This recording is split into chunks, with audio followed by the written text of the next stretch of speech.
We're all set. Okay, good morning, everyone. We have Dr. Wong giving citywide rounds today. She's going to talk about mentorship in anesthesia, your path to success. No. Well, that's what. It says beyond survival. Oh, okay, beyond survival. Okay, Wellness thank you. and mentorship in anesthesia. That's what Sally gave me. Okay. All right. That's an old. Anna's our Associate Chair for Education for Department of Anesthesia. She's also the Assistant Dean for the Program for Faculty Development and the Academic Leadership Program. She has a PhD from the University of Toronto in education, and her interests include international and comparative medical education, culture, and gendership and leadership. Welcome. Okay, thank you. Can everyone hear me? Is everyone okay? I have a lapel mic. Okay, all right. Okay, so thank you very much, James, and thank you all for coming this early to talk about wellness. I think it's a really important topic, and I hope that we'll be able to use this talk as a launching point for conversation about wellness in our department, whether we're doing enough. So as I mentioned, this is the title of my talk, and basically the whole idea is I think a lot of us do feel like we're just surviving and we're not thriving, and I think that's really important for us. We spend so much time, the majority actually of our waking day, at work or doing things outside of our personal lives. So, you know, we really should not be feeling like we're split between two worlds. Really the goal is to try to integrate our work life and our personal lives. So I'm hoping we can start a conversation about how, if we are struggling with it, and I think the statistics show that physicians are struggling with that, how we can better manage and bring some better wellness into our lives. So I also want to tell you that some of you may have been at the, I believe it was the June White Round. So this talk was meant to be a companion piece to Dr. Russ Brown, who was basically presenting on the residencies perspective, and mine was supposed to be the faculty perspective. So if sometimes I make a little bit of more reference to faculty, that's the reason why. Okay, so it's not to ignore the resident perspective, but basically it's to provide the faculty perspective. So this is the code for the for getting your credits. I'll just give it a few minutes for that, and you can always ask for it again if you miss it. Okay, so there is a saying that the safer anesthesia gets for the patients, the riskier it gets for the anesthesiologist. And basically it points to the fact that anesthesia is a high-risk profession. And physicians in general have a much higher burnout rate than the general population, even in all professions, even the military. So we have a higher burnout rate than even the military.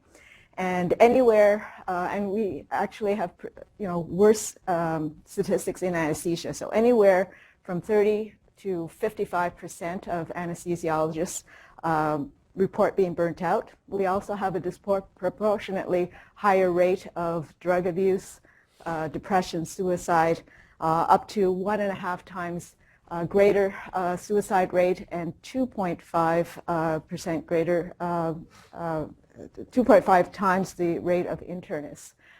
We only represent 3% of physicians, but we represent 20 to 30% of drug-addicted physicians. And the most disturbing thing I find is that the highest risk occurs in our resident population, in female anesthesiologists, as well as faculty in their first 5 years of practice. And so clearly, as a profession, we're not doing enough to take care of both ourselves or each other. And so the purpose of this talk is to start a conversation about this. So first of all, I'd like to identify some of the issues that impact on anesthesiologist wellness. I'd like to then talk about the relationship of wellness and mentorship as one strategy to promote wellness in the department, and also explore a few other strategies for promoting mentorship and wellness in anesthesia. But as I say, really even though I focus on mentorship, what I really want to do is start a conversation about whether, first of all, in our department, are we doing enough to promote wellness? And if not, what else should we be doing? So before we start, I think we do need to look at some definitions and distinguish between what we mean by stressor, stress, and distress. So stressor is an outside stimulus that disturbs our state of homeostasis, and that is what activates all the cascade of the physical, psychological, neuroendocrine responses, commonly known as the fight or flight response. Stress is actually what we subjectively experience in response to the stressor. And everyone has a different threshold of what they perceive as stress. Distress is when that stress becomes such that the perceived demands of that stress is more than what we feel that we have the resources to cope with. And so when I'm talking about stress in this presentation, I'm really actually talking about distress. And we all know that a little bit of stress is necessary or even essential for peak performance. So it's really distress that I'm talking about. So why are anesthesiologists particularly at risk? Well, certainly there are inherent work stressors. Anesthesia is inherently a high-risk profession. It's a high-stakes profession. It's critical care and we have to be extremely vigilant. Even in the most routine cases, things go south really quickly, even in the healthiest patient. And we have that ability that we can lose a perfectly healthy patient on the table. So that certainly is always in the back of our mind. The other thing is, of course, we have continued time and production pressures that really workload pressures that seem to always be escalating. And that also seeps into our ability to manage our work-life balance. The other thing is, because we are a service-related profession, we often feel a sense of lack of control, and we also feel undervalued, loss of recognition of the kind of work we do. We have to work in multidisciplinary teams with lots of people, all caring for the one patient, each with all our different perspectives. And so that is a real source, potentially, of workplace conflict and a stress. And even though we do work in teams, oftentimes you'll hear about us feeling that we're really isolated. We're in our rooms. We may not see our colleagues the whole day. And so it's that sense of isolation from other anesthesiologists that we have issues with. And finally, we have really easy access to drugs that makes it obviously easy for us to abuse them. Then there is the point of our personality. So I'm going to give you this quote, which I think it's kind of point on, from one of the participants of one of the studies that I did a couple of years ago on the values of anesthesiologists. And this participant describes the prototypical anesthesiologist this way. The anesthesiologist caricature is, in my mind, somebody with a bit of an excessive compulsive disorder who really attends to the patient, who fixates over a period of several hours, obsessively monitoring their blood pressure, heart rate, and respirations, managing with small increments of medications to keep things all under control, but doing it while conveying a sense of calm and relaxation. That's what strikes me as the ideal, this highly functioning center of calm at the head of the table. So a lot of the attributes and personality traits that we value in anesthesia and that we actually actually select for, such as being detailed-oriented, being controlled, calm, someone who's conscientious, someone who's self-sufficient, responsible, all those sort of things are also can lead to personality characteristics such as perfectionism, rigidity, tendency to internalize. Being self-sufficient means we don't need to ask for help in terms of our own weaknesses. And so that could all those traits can put us at risk for burnout. And then there's the obvious issues of the current healthcare crisis, organizational and systems issues. So that it really highlights the bureaucracy and the problems that are inherent now in the healthcare system. That really, the most frustrating thing is we've been trained to take care of the patient, and yet all these frustrations of systemic and organizational barriers and a whole bunch of things, EMR and things like that, that actually put barriers against what we've been trained to do, which is to look after the patient. So it's exemplified by this, this quote where physicians have been particularly hard hit by organizational transformation of the healthcare system. We have an epidemic of burnout, and essentially it's really a decline in our professional fulfillment, enjoying what we do. We lose our sense of professional autonomy. We don't have control. We're doing all kinds of administrative duties, and we're beholden to metrics, productivity, so all things that we feel are really irrelevant to the clinical care and the good care of patients. So it's really frustrating, and it makes us feel like we're just a cog in the system. And then finally is the medical culture. And I think it's getting better because we're talking about it, and it's being taught in medical school and residency, and there's all kinds of programs that are coming out. But I think there is still a pervasive culture medical culture of we've got to project invulnerability. We're super strong, we're super people, we can't, you know, we don't need to eat, drink, sleep, whatever.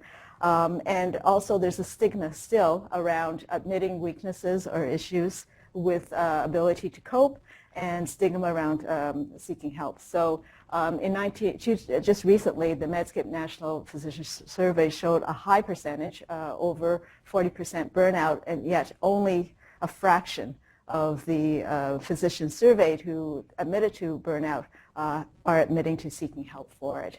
And as Dr. Wibble, who is a leader who's been actually looking at physician suicides and the cause of them, basically says that, you know, medical training teaches us to suck it up, and the majority of us actually normalize our misery and normalize, and we don't even realize how burnt out we are until oftentimes something terrible happens. And I think a number of us, certainly I personally, have experienced where, you know, that person looks absolutely fine, and then, wow, something happens. They either get burnt out and just drop out of the system, or they drop out physically. They end up dead. So, as I say, a little bit of stress is good. Too much stress is really bad. So the result of chronic unmanaged stress is burnt out. And so what is burnt out? This is a great picture of burnt out. Actually, it's extreme emotional exhaustion, depersonalization, and a decreased sense of accomplishment. And what is that? So basically, it's a feeling where you're completely depleted. You feel like you've got nothing left. You feel like nothing that you're doing is worthwhile. It's not being really that useful. And frankly, you don't care anymore. And that's a protective mechanism. And that is a terrible state to be in. It's a dangerous situation, not only for us as individuals, but it's really bad for our patients. It's really negative impact on patient care and safety. And the other thing that's really dangerous about burnout is it's contagious. It can spread throughout an organization, and it can create a demoralized work environment where basically the goal is just to survive. It's just to get through the day, you know, just to turn over the patients, get through the day, next. And that's a pretty miserable situation to be in, considering we all came into our profession with this real desire and continued desire to help the patient and to provide the best care for our patients and for the healthcare system. And so the important point I want to make is that burnout, even in one individual, is bad. It's bad for the organization because it can have widespread ripple effects that goes beyond the individual. And so, you know, I would argue that all of us have a responsibility, and I would say probably an ethical and moral responsibility to take the issue of physician wellness seriously. And, you know, we all work towards an environment that allows us to thrive rather than just to survive.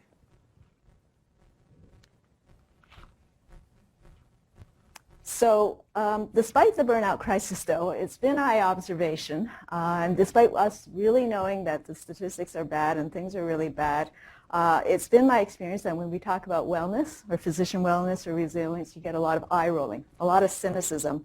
I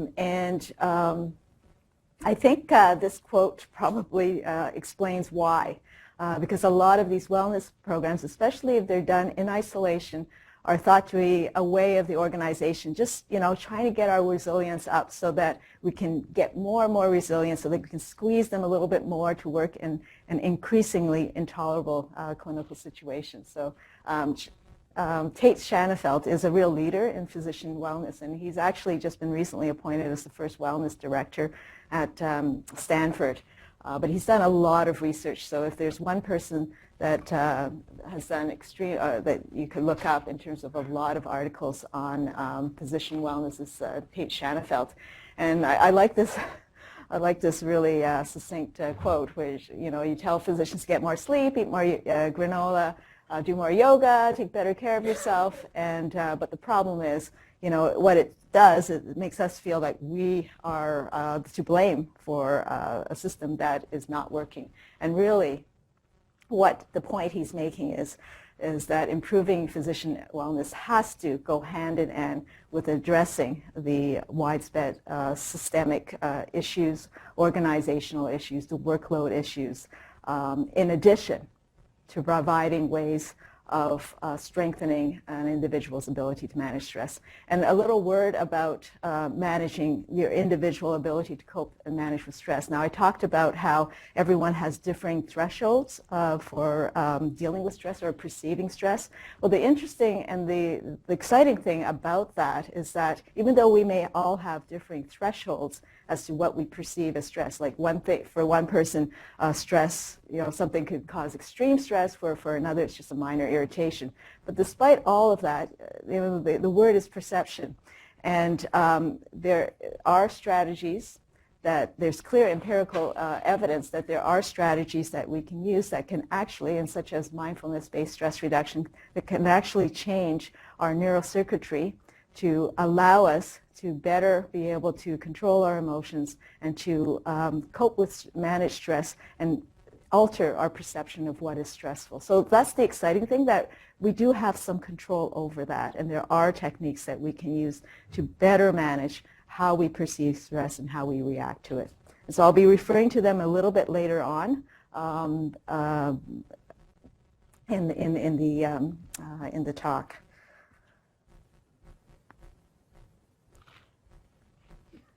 So as I say, we really need to focus on more than just our personal resilience, although that is important too.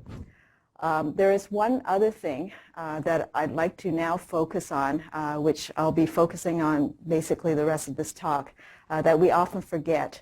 And that third aspect is promoting a work culture of caring and support.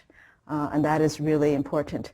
As I say, we, as anesthesiologists, we often forget about how isolated we can feel. We don't even realize it because we're surrounded by people when we work. But we also forget how important that to create a work culture where an individual feels connected, cared about, and supported is.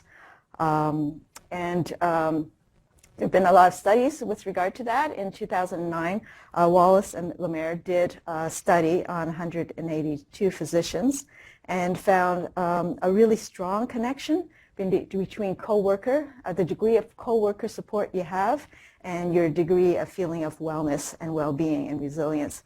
And in fact, this support was actually more important than reducing work hours in terms of mitigating stress. There's a number of narrative reviews that also support the relationship between mentorship and physician health and well-being, and the fact that mentorship allows this feeling of support and personal connection. And so I'll be focusing on mentorship as a wellness strategy shortly. We also found I personally, and Jessica Spence, who is one of our residents, a few years ago did a study on peer support for residents. And it's really important for residents too, what what we found in that study is the importance, and we as faculty underestimate how important our relationship with the residents mean to either their perceptions of well-being or burnout. So there's one quote that says from one of the residents, how you feel after a night on call is completely dependent on whom you're working with overnight. Faculty can teach you so much, or they can generate significant stress, and you go home feeling burnt out and demoralized. So that was one of the major sources of stressors in residents that we found in that study. That really highlights that the sense of support is really important. So we do have a mentorship program with residents, but we don't have one for faculty. And given that faculty in the first 5 years of being on faculty are at higher risk for burnout, I think it's time for us to explore this idea of developing a mentorship program for faculty. And so I'd like to sort of spend the next few minutes talking about that. So what do we mean when we talk about mentorship? At its heart, mentorship is a relationship. It's a partnership. And this is one of the definitions in which a mentor, who is a person with skills, knowledge, and experience, so skills, knowledge, and experience that are greater than yours, uses these qualities to assist, guide, and support another in their personal and professional development. So it's kind of a holistic relationship. There's other definitions or quotes that I think capture some of the aspects of what mentorship is. I like this one. Mentoring is a brain to pick, an ear to listen, and a push in the right direction. I also like this one. Someone whose hindsight can become your foresight. So someone who's had some experience and could, sort of warn you before you step off the cliff, not to go there. And so why do I think mentorship is important? So I think this quote speaks for itself. And these are some of my mentors. I didn't have enough space to put everyone's picture on. But certainly this quote supports how I feel about my mentors. I certainly would not be where I am without them. And these are mentors throughout the different phases of my career. And like I said, there are many more, but I just couldn't fit them on the slide. So most physicians who make their way into satisfying practice careers, almost invariably, those people or success stories have a common thread: an important mentor, or more than one key mentor. And if you look at business and education, mentorship is like highlighted. You've got to get a mentor. And yet, in not only in anesthesia, but in medicine, it just seems to not have that, that cachet. And I think part of it, and this is my own hypothesis, is that we're brought up to be self-sufficient and to see, well, if you need a mentor, maybe you're not, maybe you're not making the mark. And that's something that we need to really change in terms of the perception of what mentorship is and what mentors are. And as this says, most of us don't know everything, and so we need someone who we could trust and feel that comfortable in saying, can you help me? I'm not sure about this. Can you give me a few pointers? And not feel bad about doing that. Feel absolutely comfortable about doing that.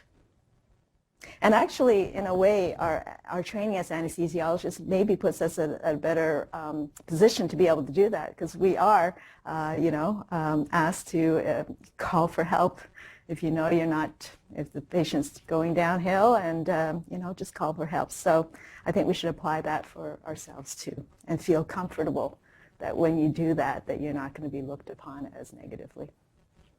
So is there a need for mentorship beyond when you're a student and learners? And I would say absolutely. This is what I thought my career would look like when I first finished in some of well, I was sitting in this audience. I was a product of McMaster residency. I thought, okay, I've got my trajectory straight. Going to do this, start a family, blah, blah, blah. It didn't work out. Okay, so my career looks more like that, the next one. And I think a lot of you may find that happening too. So we need mentors all along the different phases of our lives, different phases of our careers, when we're sort of starting out, when we have our first malpractice complaint against us, when we're trying to start a family, how do we juggle this? If we're trying to incorporate a new technique into our work, how do we do this? There may be someone who's really good at ultrasound-guided regional technique. We're always learning. And then when you take on new leadership positions, how do I navigate this uncharted territory? Who do I, make sure I'm careful with in saying something? Who do I go to, in this strange hidden curriculum of leadership? And then when we're transitioning, when we're slowing down our careers and thinking, okay, what do I really want to focus on? What I'm really caring about, and how do I now transition into retirement? So we need mentors all along. And when we think of mentors, we often think of someone older, and we think of a one-to-one relationship, and it shouldn't necessarily be that. It could be a peer mentor, someone who's your age, or it could be someone who's younger than you. And the main criteria is just, it's someone who has more experience or skills or whatever in an area that you want to improve in. And that person is someone who wants to help you achieve your goals. So that's just the basic ingredients for a good mentorship relationship.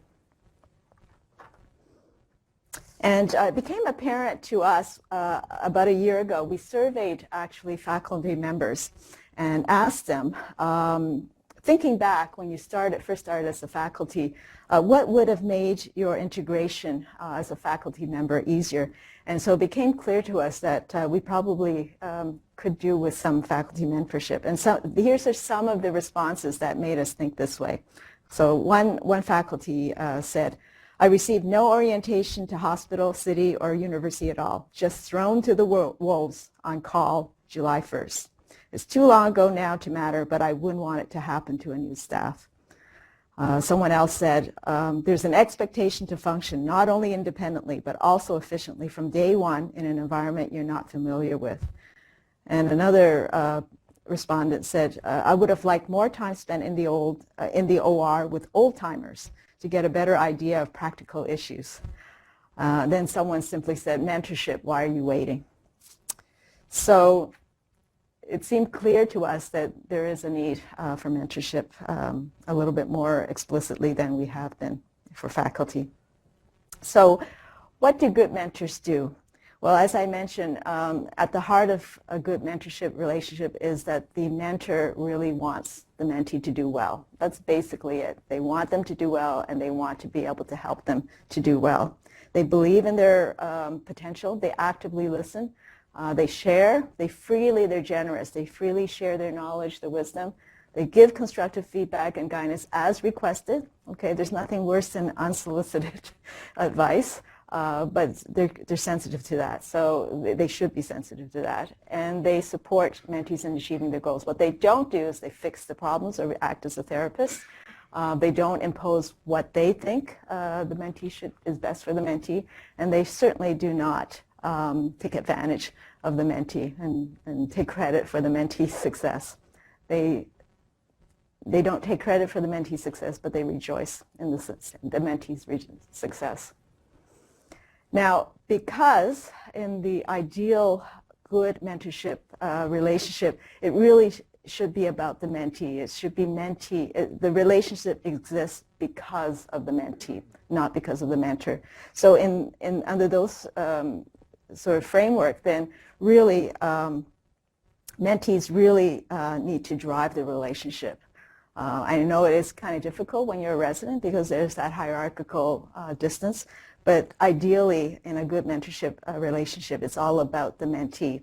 So mentees need to be proactive. They need to take ownership of setting, okay, what is it? They need to be goal-oriented. What is it that I want to get help from my mentor? They need to take ownership then. So they need to really reflect on what it is that they want to achieve. and be receptive of feedback. Be prepared and be courageous to act on it. And they shouldn't just passively wait for the mentor to take the lead or expect their mentor to be everything for them or provide them with all the answers.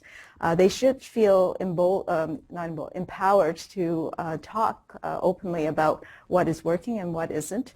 And they shouldn't just expect to have one mentor because no one person can fulfill all your interests or your goals. So, they should be encouraged.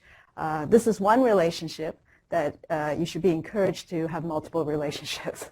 So, multiple partners. So I encourage you to find multiple mentors. So what are the benefits? And as I say, a good mentorship relationship really adds to your sense of wellness and sense of support. And I like this quote. I've always found the best mentors to be people who fill my tank up a bit, to give me more energy to meet the next milestone. And I do find that with good mentors. They really just, you feel the day is terrible and your life is terrible, and you talk to them and they just give you that boost. And that's a mark of a good mentor and a good mentorship relationship. So as I mentioned, there are multiple mentorship benefits of a good mentorship relationship. This is borne out in many empirical studies. For mentees, improved wellness.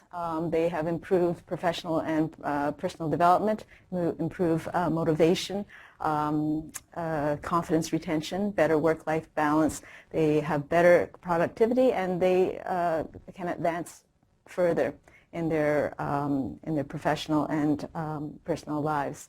It's also very gratifying for mentors, speaking from a personal perspective, but also in general. Mentors have higher levels of personal and professional satisfaction just from the whole act of just giving back. Most of us have arrived to where we are because of mentors, and really it's a privilege and honor to be able to give back what we've been given to help us in our careers. And oftentimes it really invigorates our own engagement with our career, reminds us why we're here in the first place. And in the process, we can learn a lot from our mentees. We can acquire new, certainly listening skills, communication skills, and learn it's partnerships, so it's reciprocal. So we learn a lot also from mentees' perspectives and their knowledge as well. And overall, as I mentioned at the beginning, in terms of its relationship to organizational and institutional well-being, it's good for the institution in terms of cultivating a culture of support and connection. What are the challenges? Well, certainly mentorship is a relationship, so in all relationships there could be major challenges, and that's when it's better not to have a bad mentorship relationship than it is to have a mentorship relationship at all. So it could be actually a source of stress if it's not properly, if things don't work out. And so really, if we're setting up a formal mentorship program, there should be some mechanisms to protect against that or to mitigate against that. So certainly some of the challenges, as I already mentioned, the culture of medicine, this whole thing about, if you need a mentor, it's really not, it's not a good a sign of you as weakness. Also, there are barriers for new faculty or even established faculty to know who to approach for a mentor. And it may be awkward, it's really hard to sort of come up to someone and say, well, will you be my mentor? And oftentimes we don't do that. Also, of course, there's time is always an issue. We're already time strapped, so to invest more time in this could be an issue, and whether there's adequate support, either departmental support or whatnot, to have this or to set aside time for this recognition as well as training.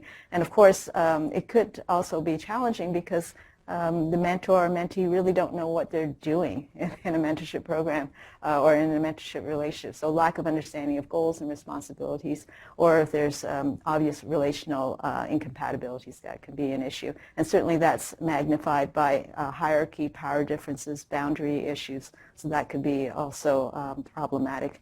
And especially if the mentor is taking the idea that the mentor is all about them as opposed to mentee. And women in medicine, as well as members of minority or marginalized groups, find especially difficult to find appropriate members or mentors, just available mentors that speak to their experiences and their needs and their goals. And so there's certainly barriers with regard to that.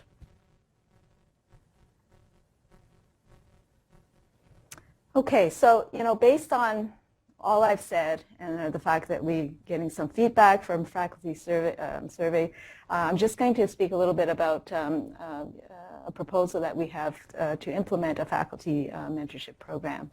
And so how would you get started in general? And this is, I think, Dr. Orlowski has a sort of good starting point. So start by looking for physicians you admire for their expertise or their skills, who's willing to give you good advice, and look for mentors who you see as good people, as models for how you would like to lead your life.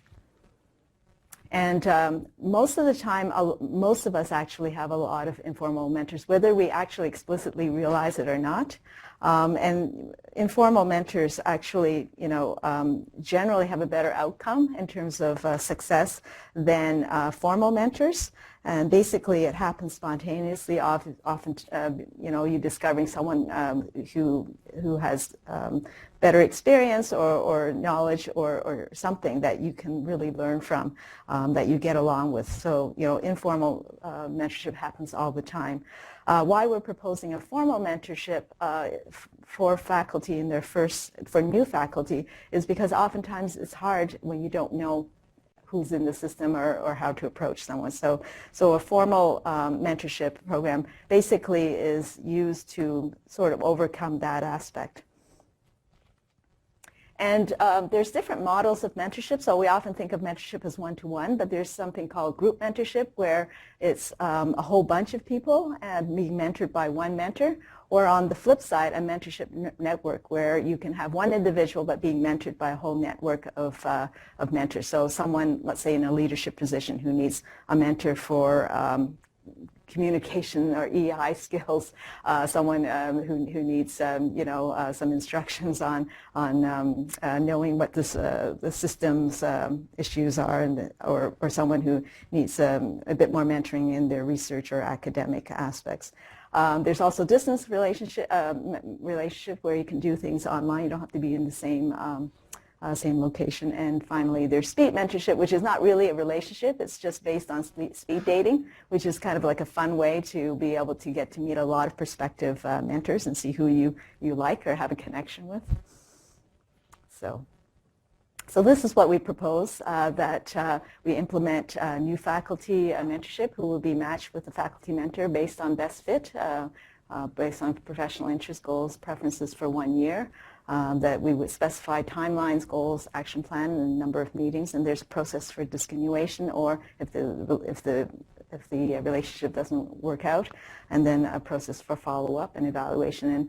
And the two can continue or dissolve depending, but it's a 1-year commitment. It's sort of, we're trying to do a little bit of a hybrid between the informal approach and formal approach, in that we will ask the faculty member if they have someone that they're thinking that might be a good match. So this is what we propose. So I'm going to finish off by just touching on other wellness strategies. And I know that there was one, the previous slide that I had by Shanafelt, who just talked about eating granola and yoga and all that. But I think there has to be said, I think individual strategies are still important. And I really like this.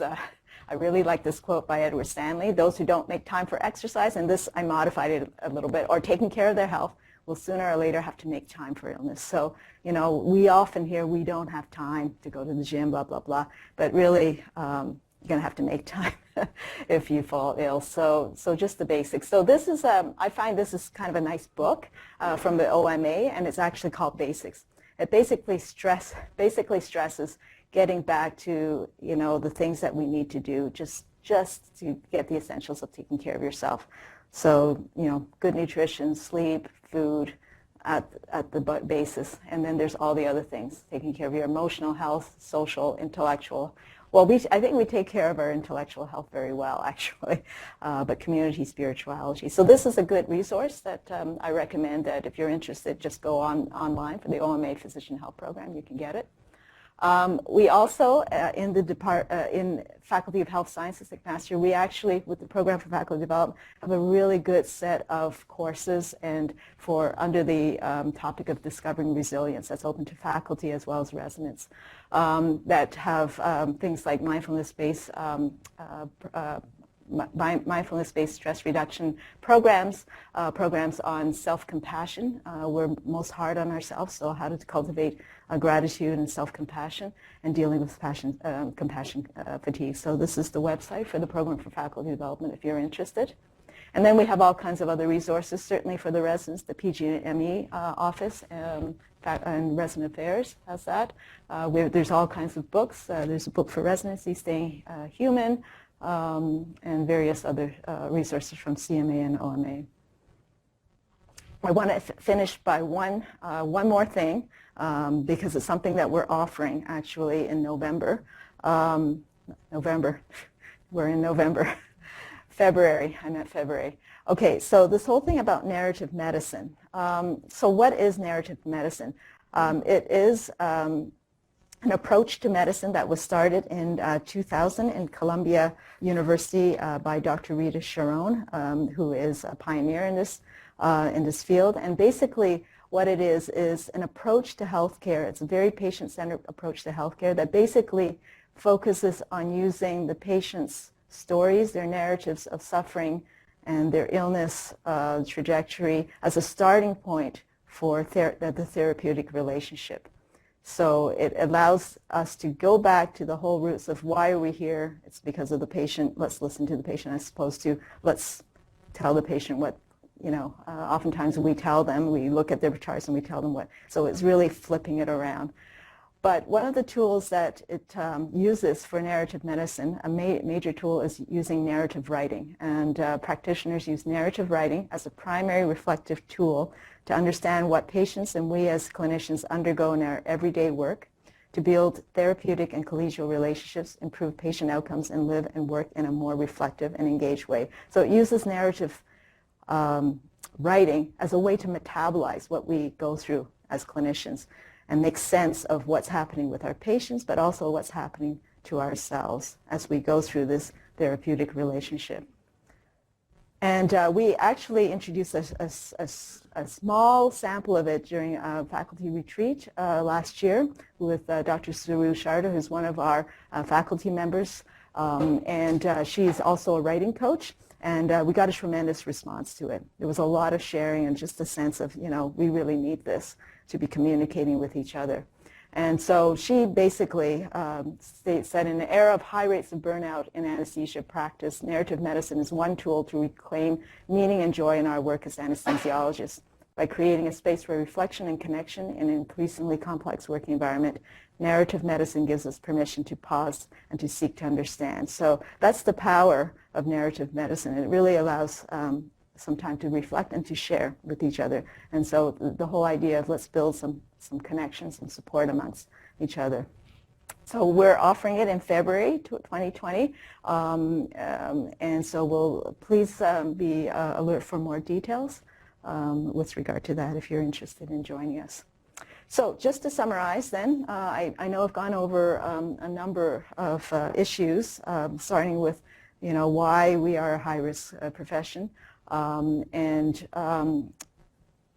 the fact that really we recognize promoting physician wellness has to be three-pronged. It needs to first do something about the system's issues, as well as the surrounding culture, and in addition to individual support. However, my point is we are a department. The systems issue will continue to be looked at and dealt with, but what can we do more immediately and more simply perhaps within our department. And certainly individual support is really important, but can we do more in terms of our culture?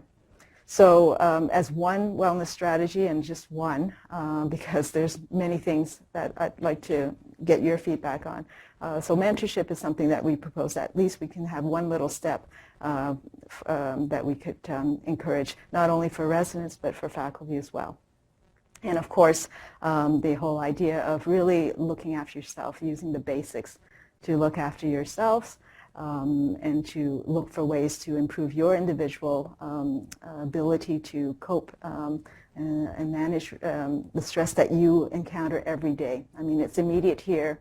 We're not asking you to eat granola every day, but we are proposing that there are ways that you can have a little bit more control over a situation that seems out of control. And then also the potential of narrative medicine that we're going to be introducing in the new year. Okay, so that's my talk, and that's my my message. And now I'd like to really have the chance to open it up for hopefully some conversation about wellness in our department. Okay, thank you for your attention. Dr. Adley. Thank you, Anne, for the great talk. Give us more structure as we but I would like to share my experience on the two mentors for myself as a faculty at the level of chair office.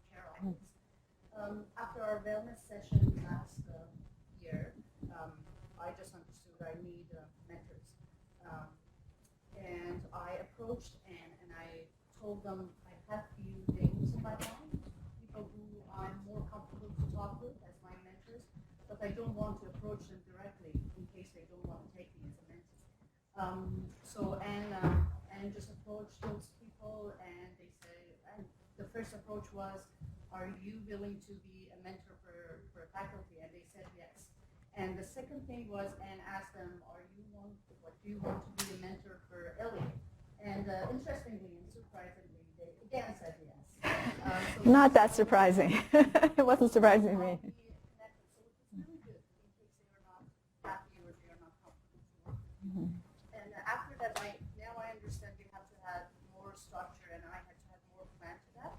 But even a simple talk in OR hall or in the lounge with these two mentors make my life much easier in terms of my problems. So I just wanted to share you this experience. Even though we don't have any structured mentorship program for faculties yet, it's really easy for all of us. Dr. Boone and find whomever we are comfortable to talk with. Thank you very much, Ellie. I'm so glad that worked out. And I would say, please, I'm sort of like the matchmaker of our department. That's one of my roles. I should probably put on my card. That's sort of how I see it. Yeah. Any other thoughts? Yeah, Greg. Thanks very much, Anne. This is one of the older people in the department now. I wish I'd had something like this 20 years ago. And one of my observations is that the need for mentorship and guidance and support is a dynamic situation. Yes. And Oh, that's absolutely. changed significantly depending on the phase that you're in. Absolutely. In your career, Yeah, and absolutely. the environment in which you work. Yeah. Yeah. So I think undertaking a situation where you seek mentorship and are willing to go from one mentor to another depending on your needs is critical to make Yeah. this successful Yeah. from a personal Yeah. perspective. I think one of the things that we fail to guard against is the systems pressures that are put on us as individuals, from the Royal College Yeah. to do exam preparation, the Department of Anesthesia, the university, our own personal work situations. And it's very difficult for an individual to assess and be their own barometer with regard to how this is impacting their personal health. Yeah. And sometimes you discover that very late in the process. Yes. And I had that experience myself. Yeah. And fortunately, there were people that were able to provide support and guidance and effectively told me to pull back Yeah. not to try to do everything for everybody, which is, I think, an undercurrent in this university that it's really detrimental to the development of our personnel. Yeah. So I think that, in my view, this would be a perfect topic for a retreat. That you could come together as a citywide department, look at the stressors within the system, try to identify ways of mitigating those stressors, whether they're administrative or academic or personal situations, and then develop the mentorship programs based on that or from that. Yep. Because I think that in order to deal with stress and personal health of our department members and our colleagues, that in some respects it has to be personalized and individualized, but in other respects it has to be a systems approach as well. Because I think we really overlook in our drive to make this a great university and great department and great clinical practice area, that we overlook the individuals and are not in a situation that we try to preventative medicine. Yeah, and you're also talking about sustainability, right? Yeah. So, you know, that's something else I want to put out here. I'd like to start a wellness committee, and I think we should have residents and physician faculty on it. And so I'm going to be, you know, sending out some invitations for that, and perhaps we can look at setting up something like that for a retreat in the future, in the new year. So thank you for all those valuable points. Yeah, Desi. I was just struck by the burnout rate. I mean, one out of every two essentially in anesthesia will burn out, but very few actually seek help. Yeah. I guess the question is, we probably are not aware that we are burning out. Yeah. And so what can we do as a department or program to actually pick up individuals early on in that burnout trajectory? Yeah. That's a really good question. Yeah, I think that's a really good question. Of course, you know, the actual definition, the scientific definition is the Maslach burnt out scale, which has, you know, a whole sort of inventory, and then you scale it, and then you look at your whether you are burnt out or not. But yeah, I mean, I think creating an awareness of what burnout is and the signs of it, so that's part of, I think, education of the department, to be on the lookout, buddies for each other. I think that's important. And then maybe developing some sort of mechanism for flagging it, and perhaps a support system to, once that is recognized, to have that individual feel that there's resources for support. But sort of recognition and how to deal with it, I think there's a lot of, there are programs that we can use to train how to be alert to signs and symptoms of burnout and what to do it. They do have that, let's say in the medical school, they do have actually sort of a little one-pager sheet recognizing symptoms or signs of student distress. Maybe we need that for burnout in like a one-pager. And if you see that, okay, you know, this is the time to raise a red flag or have a mechanism to deal with it within the department. And that's something we probably could talk about in a retreat. You know, do we have a mechanism for recognizing people in distress, whether it be faculty or residents, and is there a mechanism to you know, to help with that?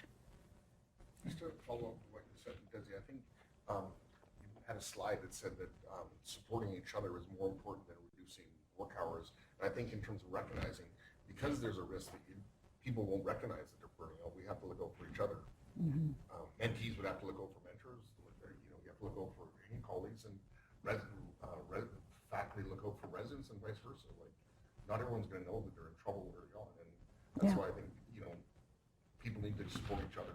Yeah, and you're right. You yourself are going to be the least good judge of it. So I think we do have to develop a culture of, you know, looking after each other, and I think that's almost like not formalizing it, but having, you know, something explicit would be really helpful to do that. Yeah. Hi, Janet. Dr. Farrell. I was at a conference a few years ago, and the keynote speaker was a very dynamic guy who had a lot of responsibilities, was viewed externally as extremely successful, but he was very depressed, and he hit it well. And his point was that we all meet with a great number of people every single day. We have teams that work together a lot, but we have very superficial relationships with them. So his point was, he had a big company, and he would come in the morning and go by and say, hey Greg, how was your weekend? And It was great. what he